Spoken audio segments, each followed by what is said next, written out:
नाजरीन, प्रोग्राम दुराहा में खुश आमदीद। मैं आपका होस्ट पास्टर मोहसिन इकबाल आज एक बार फिर से आपकी खिदमत में एक नए प्रोग्राम के साथ, एक नई एपिसोड के साथ और एक नए मेहमान के साथ हाजिर हूँ। आज के प्रोग्राम का आगाज़ करेंगे हम आज की बात से। कहा जाता है कि एक पॉलिटिशियन जो है वो अगले इलेक्शन का सोचता है, लेकिन एक विजनरी शख्स जो है वो आने वाली नस्लों और अगली नस्ल की बाबत सोचता है।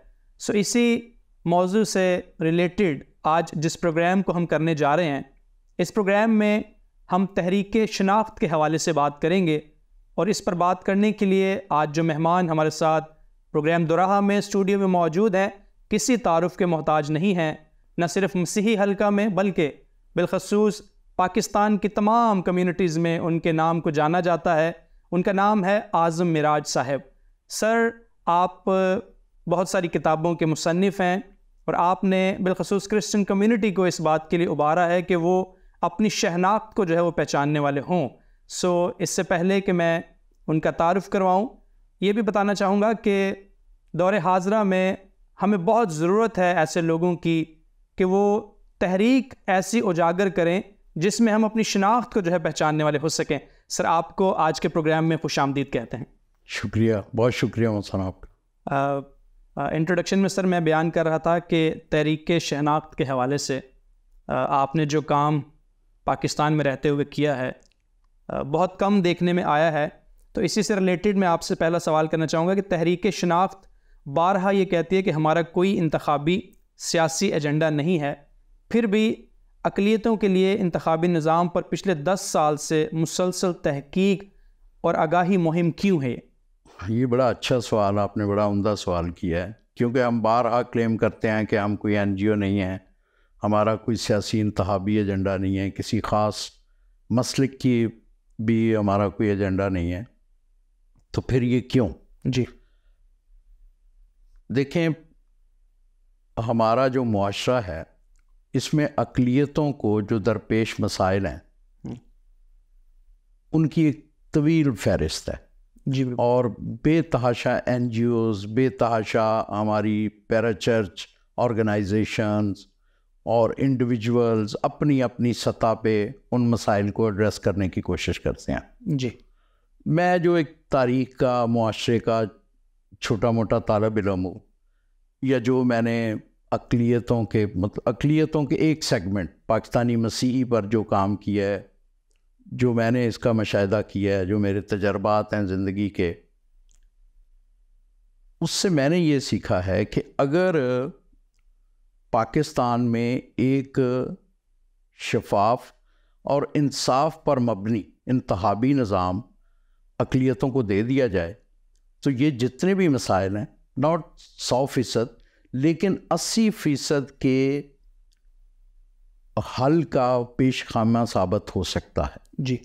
तो जैसा कि आपने कहा जी कि 10 साल से हम लगे हुए हैं, तो ये 2013 में पहली दफ़ा मैंने इस पे कुछ थोड़ी तहकीक, एक आम वोटर की हैसियत से, तो हमने जुदागाना इलेक्शन में हम पहली दफ़ा वोटर बने थे, तो भुगता था, उसके अंदर जो मसाइल थे वो समझे थे। फिर जब इस पे लग के तहकीक की तो यही समझ में आया कि अगर एक ख़ुदकार निज़ाम जिसमें हमारी कम्युनिटी की व दीगर कम्युनिटीज़ की भी, बेचारे जो बिसे हुए तबकात हैं हिंदुओं के, उनकी भी बेतहाशा तवानाइयाँ सिर्फ़ इस बात पे ज़ाया हो जाती हैं कि हर नौजवान वेलफेयर में है, हर नौजवान NGO सेक्टर में है, तो वो दीगर शोबों में जाता ही नहीं। जी। तो उसमें बहुत सारी कमी लाई जा सकती है अगर ये इंतखाबी निज़ाम अच्छा हो जाए। और उससे क्या होगा कि ख़ुदकार निज़ाम, जो देखें UC का एक वार्ड का काउंसलर होता है जो सबसे छोटा इलेक्टेड आदमी होता है। वार्ड का जो काउंसलर से ले के नेशनल असम्बली के मेंबर तक या सेनेटर तक, जब वो पब्लिक को जवाबदेह होता है या पब्लिक के पास जाता है ना, तो एक नेटवर्क डेवलप होता है जी, उस नुमाइंदे का, आवाम का, रियासत का और हुकूमती अदारों का। जी बिल्कुल ऐसे। तो ये फिर खुदकार निज़ाम जो तरतीब पाता है ना, ये फिर ऑटोमेटिक बहुत सारे माशरती, समाजी मसाइल, सियासी मसाइल, दीगर जो भी एक माशरे में किसी भी शहरी को जो पेश आते हैं वो खुद हल होने शुरू हो जाते हैं, ठीक है, या डायग्नोज होने शुरू हो जाते हैं।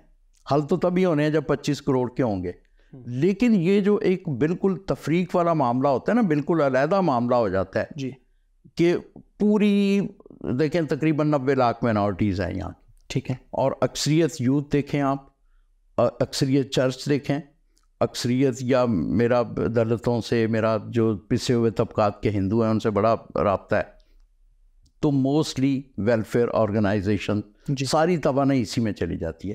तो ये सोचकर, अब ये एक नुक्ता नज़र है, ये गलत भी हो सकता है, ये सोचकर इस पे एक तवज्जो दी, तहकीक की, और फिर एक निज़ाम रिकमेंड किया जिसकी आगाही मुहिम चला रहे हैं। सिर्फ जहन में यही है कि बहुत सारे तवानाइयाँ बच सकती हैं ये अगर हम उस दौड़ में इसको शामिल करवाने में कामयाब हो जाएं। ऑलराइट, आपने सर इसमें तवानाइयों की बात की है कि मुख्तलिफ जो मुआशरे माइनॉरिटीज़ के पाकिस्तान में ज़िंदगी बसर कर रहे हैं वो दीगर शोबा में जो है वो अपनी तवानाइयाँ सर्व कर रहे हैं, तो आप जिस ख़ास पर्टिकुलर शोबे की बात कर रहे हैं क्या उसकी वजाहत कर सकेंगे? मेरा मतलब है कि जब बहुत सारे प्रॉब्लम है ना, ठीक है, जो मुआशरे के इम्तियाज़ी रवैये हैं, इम्तियाज़ी रवैयों से जन्म लेते हैं इम्तियाज़ी कवानीन हैं, फिर उन रवैयों की बदौलत जो रोज़मर्रा एक अक़लियती शहरी को मसाइल पेश आते हैं, तो उनके सदेबाब के लिए फिर एक पूरी इंडस्ट्री वजूद में आ चुकी है जी। उसको आप वेलफेयर कह रहे हैं, उसको आप NGO सेक्टर कह रहे हैं, तो उस चक्कर में फिर अक़लियती जो नौजवान है उसकी ज़्यादा तगोदो, उसकी ज़्यादा जो भी तवानाई है वो उस तरफ लग जाती है। तो अगर ये निज़ाम, इंतखाबी निज़ाम दुरुस्त हो जाए तो एक पूरी फ़ौज, एक फील्ड फोर्स तैयार हो जाती है जिन लोगों का वो शोबा है, जिन लोगों का रुझान है उस तरफ, जिनको फिर बड़ी पार्टियां तरबियत भी करती हैं, इंडिविजुअली ख़ुद भी उनमें कैपेबिलिटीज़ होती हैं, वो एक पूरा निज़ाम वजूद में आ जाता है। ये सोच कर तहरीक शनाख्त जो बेसिकली एक फ़िक्री तहरीक है जी, इज्तमाही आगाही की, इज्तमाही शनाख्त को उजागर करने की, जिसका कोई इंतज़ामी ढांचा भी नहीं है, और बस वो सिर्फ लोगों को जो कुछ फैक्ट्स हक़ाइक़ पता चल जाते हैं उनको अच्छी तरह छान फटक के कि उसमें झूठ की आमेज़श ना हो जी, वो लोगों तक पहुंचाते हैं। उसकी बुनियाद पर लोग अपने लिए इस माशरे में जीने की इज़्ज़तदाराना राहें निकालें। ऑलराइट, आपकी सर काफ़ी सारी किताबों में मैंने एक जुमला बार बार पढ़ा है जिसमें आप अपने नाम के साथ भी बानी रज़ाकार लिखते हैं, तो इसका मैं आपसे जानना चाहूँगा कि आप ख़ुद भी इसको रज़ाकाराना तौर पर देखते हैं? और नहीं, मैं नहीं लिखता, वो मेरे साथी कहते हैं, मैं तो रज़ाकार हूँ। ओके, बानी रज़ाकार दूसरे कहते हैं, मैं तो नहीं लिखता, मैं तो रज़ाकार हूँ। ओके, भाई जो भी इस मकसद को, इन मालूमात को, इस फ़लसफ़े को फैलाने में हिस्सा लेता है वो रज़ाकार है। ठीक है, वो कोई किसी ने 1 मिनट लगा के फैला लिया, किसी ने ज़्यादा तवानाई खर्च कर दी, किसी ने कोई 2-4 किताबें ख़रीद के बांट दी, किसी ने इसका कोई लिटरेचर बांट दिया, तो वो सब रज़ाकार हैं। मैं भी एक ऐसा ही रज़ाकार हूँ, क्योंकि मुझे किसी ने दावत नहीं दी थी, मैंने रज़ाकाराना तौर पे ये शुरू किया जी। बाकी भी लोग जो इसमें शामिल होते हैं वो ऐसे ही होते हैं। लेकिन जब तहरीक शुरू होती है सर, तो हम ख्याल लोग जब साथ मिलते रहते हैं तो तहरीक और मजबूत होती रहती है। तो आप क्या समझते हैं कि आपका जितना अरसा इसमें अभी गुजरा है, तो कहाँ तक इसके रिज़ल्ट को आप देख रहे हैं कि कितने दुनिया तक ये पहुँच चुकी है, और कितने कभी लोगों के फीडबैक भी आपके पास आते होंगे? देखें, इसके ना कोई पाकिस्तान का जो मतलब, वैसे तो ये तहरीक जो है इसका जो बेसिक फ़लसफ़ा है वो दुनिया की हर अक़लियत के लिए। ठीक है। अभी हमारे एक दोस्त हैं उस्मान जामी, बड़े तगड़े शायर हैं, नावल नगार, सीनियर सहाफ़ी हैं, उसने इस पूरे फ़लसफ़े को नज़म किया। That's wonderful.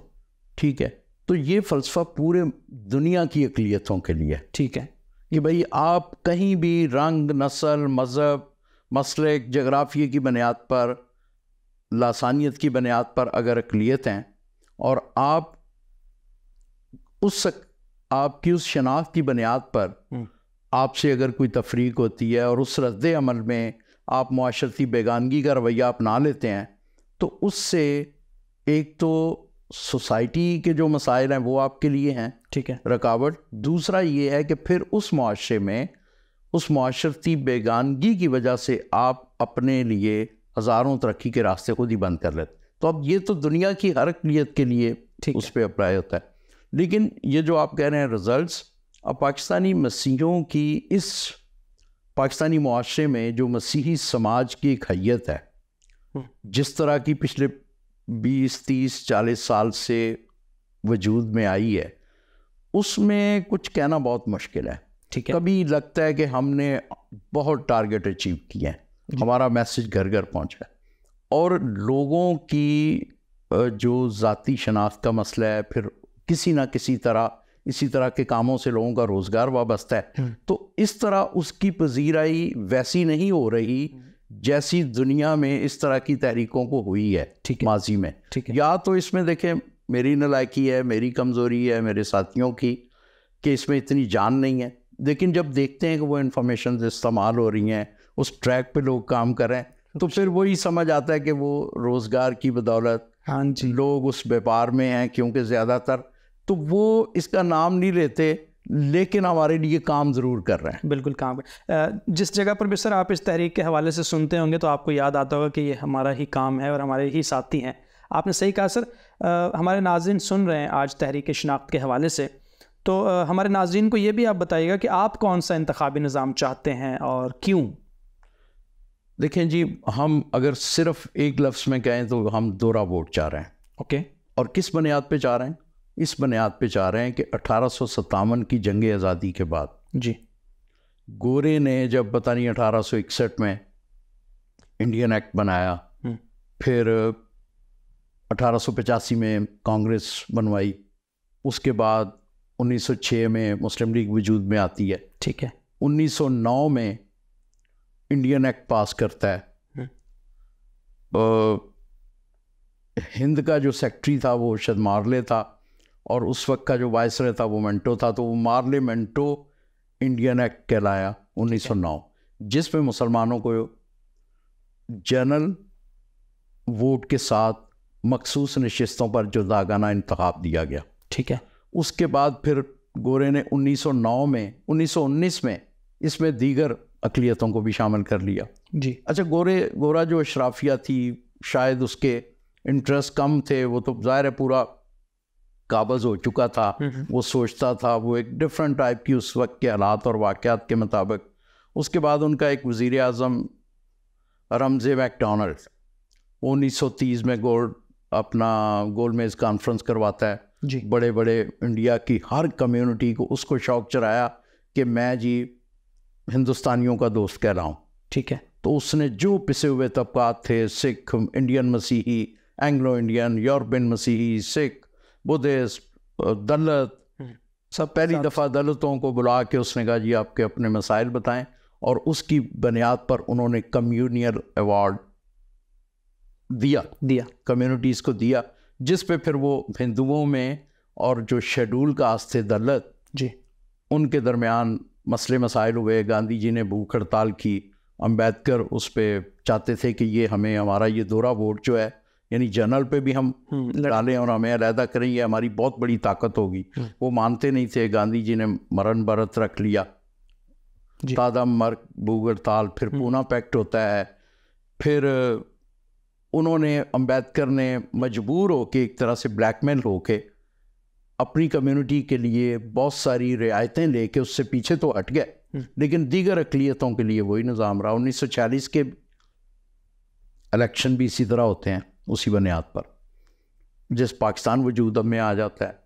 अब पाकिस्तान वजूद में आता है तो यहाँ अगर हम, एक बड़ा तारीख़ी डॉक्यूमेंट है जो है हमारे पहले वज़ीर कानून, पहले कश्मीर कमेटी के चेयरमैन जोगिंदर नाथ मंडल का इस्तीफ़ा जी 1950 या 51 में लिखा जाता है।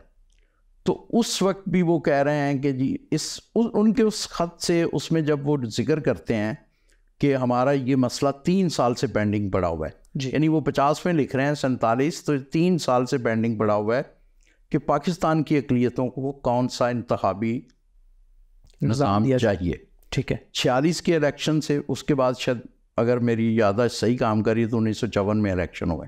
वो 50-51 में कह रहा है कि ये हमारा मुद्दा भी अभी तक, और वो जो अपने रिज़ाइन में जो रीज़न्स लिख रहा है ना कि मैं क्यों जा रहा हूँ छोड़ के पाकिस्तान, बहुत सारी उन्होंने, वो एक ऐसा डॉक्यूमेंट है जो पाकिस्तान की तारीख़ के तालिब इल्मों को ज़रूर पढ़ना चाहिए।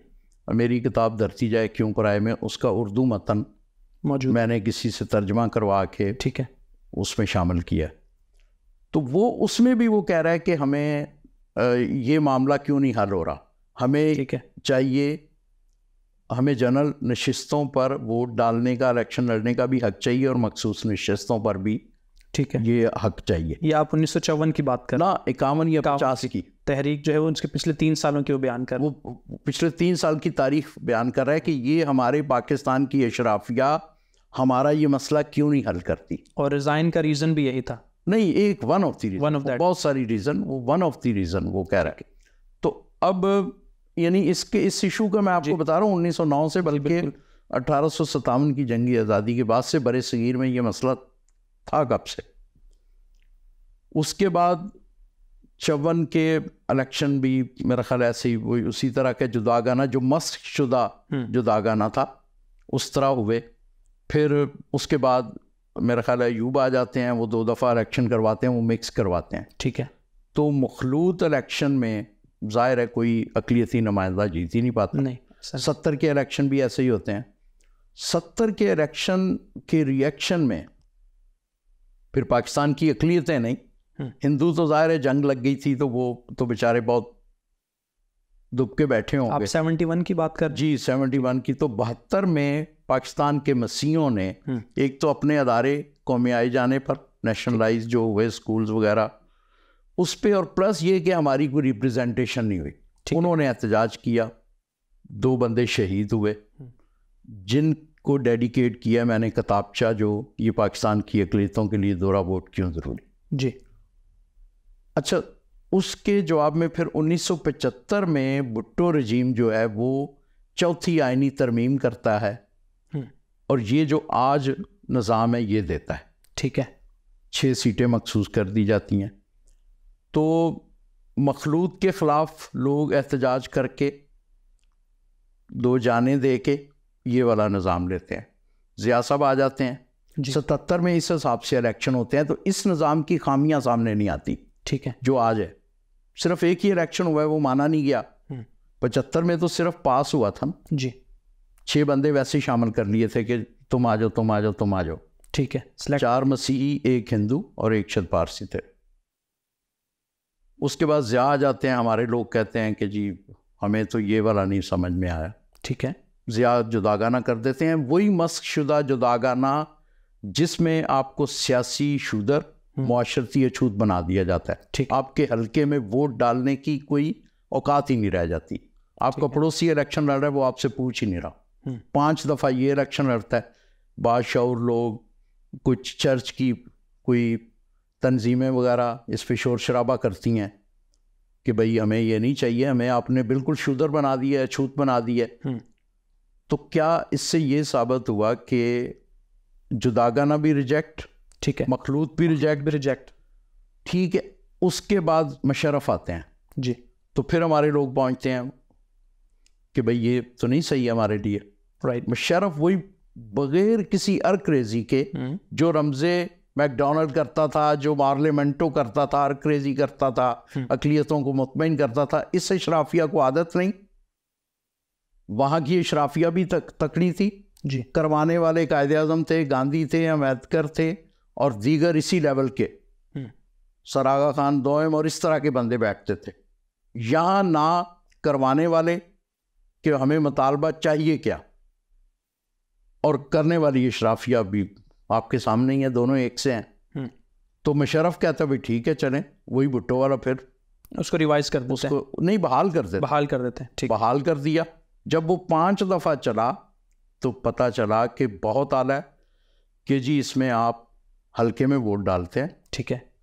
लेकिन दूसरी तरफ जो आपकी मौसन की शनाख्त पे, आज़म की शनाख्त पे खेलदाल कोस्तानी की शनाख्त पे, कामरान माइकल की शनाख्त पे जो बंदा असेंबली में पहुंचता है, सेनेट में पहुंचता है, या किसी भी फोरम पे, इलेक्टेड फोरम पे पहुंचता है जहां वोट से जाना होता है, वहाँ वो 4-6 बंदे हैं, वो 38 लोगों को वो ले आते हैं। अब उससे क्या हुआ कि जमहूरी गुलाम बनाने की एक दौड़ लग गई। ठीक है, आज़म महराज किसी जमात में है, वो साबित कर रहा है कि मैं अच्छा ठीक हूँ, बरखुरदार हूँ, मैं ज़्यादा वफादार हूँ, दूसरे भी यही साबित कर रहे हैं। अब लोग कह रहे हैं कि ये भी ठीक नहीं। तो हमने इसको वहाँ से 1909 से लेके 2023 तक स्टडी की है। ठीक है, और फिर दोहरे वोट की रिकमेंडेशन दी है कि कौमी, आपने हमें दोहरी नुमाइंदगी दी हुई है, इस वक्त दोहरी नुमाइंदगी है जी। एक कोई बंदा XYZ, नवाज शरीफ ने या आसिफ जरदारी साहब ने या इमरान खान ने या किसी ने मेरी शनाख्त पर, एक बंदा मसीही शनाख्त पर MNA बनाया हुआ है, तो हम कह रहे हैं कि वो जो मेरी शनाख्त पे बनाया हुआ है उसको मेरे वोट से करो। उसके लिए हमने 3 नकात का फार्मूला दिया है कि भाई ये 3 नकात हैं, इसके मुताबिक हमारी इस दोहरी नुमाइंदगी को दोहरे वोट से मशरूत कर दो। ठीक है, अब ना ये किसी तरह रियासत से मुतसादम है, ना मुआशरे से, ना समाज से। आपने दोहरी नुमाइंदगी दी हुई है, उसको दोहरे वोट से मशरूत कर दें। ठीक है, तो उससे क्या होगा कि वही जो खुदकार निज़ाम एक पूरा UC की वार्ड से लेकर नेशनल असेंबली तक डेवलप हो जाएगा, और फिर लोग कोई और भी काम करने लगेंगे, हमारी भी दवा नहीं इसमें नहीं जाएगी। राइट, ठीक है, right, thank you very much sir. आपने सर एक बड़ी तफसील के साथ जो है वो हमारे नाज़रीन को आगाह किया है कि किस तरह हम बेहतर से बेहतर इस चीज़ में आगे बढ़ सकते हैं। तो मैं चाहूँगा कि मज़ीद इसके हवाले से अगर आप कुछ पैगाम देना चाहें, क्योंकि प्रोग्राम का वक्त जो है वो बहुत मुख्तसर है और ये ख़त्म होने पर है, तो अगर आप कोई तहरीक शनाख्त के हवाले से कोई पैगाम देना चाहें। देखिए इस वक्त जो सीज़न है ना, 8 फरवरी को इलेक्शन है, ठीक है, तो बजाय इसके तहरीक शनाख्त पे इतने प्रोग्राम हो चुके हैं, ज़ेब स्टूडियो ने भी बहुत प्रोग्राम किए हैं, बहुत शुक्रिया आप लोगों का। इस वक्त जो हम उसी मौजू पे रहते हैं, 90 की दहाई में जुदागाना इलेक्शन से हमारी जान छुड़ाई थी चर्च की NGOs ने, NGOs ने, ये 6 तंजीमों का एक इल्हाक बना था, उन्होंने इससे जान छुड़ाई थी। और वो मौसन है, पाकिस्तान की अक़लियतों के मौसन है, क्योंकि उन्होंने उनको सियासी शुदरपन से, मुआशरती अछूतपन से जान छुड़ाई। मेरी उनसे रिक्वेस्ट है, हम उनको ख़तो किताबत भी कर रहे हैं बिशप साहिबान को, ठीक है, ये अब फिर दोबारा जो है ना इसमें रोल प्ले करें, और ये मामूली सी आइनी तरमीम के लिए ये लीड लें। और एक जो वैक्यूम क्रिएट हुआ है, क्योंकि जब जमहूरी गुलामी की दौड़ शुरू हुई है तो एक वैक्यूम क्रिएट हुआ है, और उसमें फिर दीगर लोग जो है ना उस वैक्यूम को पूरा कर रहे हैं। ठीक है, और वो हमें नज़र आता है जब भी कोई ऐसा सान्या होता है, तो आप देखें सान्या जड़ावाला में जी, फिर वो चीज़ें सामने आती हैं खुल के कि एक्चुअल लोगों का जिनकी वहाँ ज़रूरत है वो नहीं, कुछ दूसरे लोग सोसाइटी के दूसरे सेगमेंट आ जाते हैं, और फिर उससे क्या है कि जो फ़िक्री एतबार से, सियासी एतबार से, इवन मजहबी एतबार से जो मसीही समाज है, दीगर अक़लियतें तो है ही अपनी जगह, लेकिन मसीही समाज में एक अजीब सा इंतशार नज़र आता है। ठीक है, ठीक। तो ये उन लोगों से है कि जिन्होंने 90 की दहाई में अपना एक काम का हिस्सा किया था, अब वो लीड लें। एक्चुअल ये अगर जो तारीख मैंने आपको बताई, कभी भी हमारे पास मतबादल नहीं था। ठीक है, मैंने 10 साल लगा के एक मतबादल दिया है जिसमें फैक्ट्स फिगर्स के साथ पूरी कोशिश, उस पर वो बिल्कुल कोई चीज़ हतमी नहीं होती जी, उस पर ज़ाहिर है जब मज़ीद मुतल्लिका लोग बैठेंगे तो उस पर बात होगी, लेकिन बेसिक कॉन्सेप्ट तो क्लियर होना चाहिए ना। हमें चाहिए क्या, वो ये है कि जी मजहबी शनाख्त की अगर रियासत ने, हुकूमत ने इस मुआशरे के सियासी व मुआशरती मारूजी हालात के मुताबिक जब मजहबी शनाख्त को इम्पोर्टेंस दी हुई है, तो फिर उसको इज्जत दे दिया जाए। ठीक है, उस दोहरी शनाख्त को जी, बस इतनी सी छोटी सी आईनी तरमीम है, बेज़रर है। बार बार मैं रिपीट कर रहा हूँ, बेज़रर है। मुझे नहीं पता कि ये हमारे वो लोग जिन्होंने 90 की दहाई में कोशिश की थी, आज वो क्यों चुप सादे बैठे हैं। Right, right, thank you very much sir. Programme का वक्त जो है वो नाज़रीन ख़त्म हुआ चाहता है। मैं उम्मीद करता हूँ कि आपने काफ़ी बातों को नोट किया है। आज जो फ़िक्री एक नशिस्त थी आज के प्रोग्राम में तहरीक शनाख्त के हवाले से, ताकि हम अपनी शनाख्त को पहचानने वाले हो सकें। अक्सर औकात जब मैं मिलता हूँ लोगों से तो उनको ये जुमला कहता हूँ, आज़म मिराज साहब ने मुझे एक दफ़ा सिखाया था कि आप लोगों को जो है वो बाखबर कर दें, वो बाख्तियार जो है वो खुद ही हो जाएंगे। तो अगर आपने कुछ बातों को नोट किया है तो आप बिल्कुल अपने कमेंट्स के ज़रिए हम तक वो बातें पहुंचा सकते हैं, ताकि हम उनको मज़ीद आपके सवालात को जो है अपने प्रोग्राम्स में डिस्कस करने वाले हो सकें। सो अगले प्रोग्राम तक के लिए आप हमें इजाज़त दीजिएगा। खुदा हाफिज़।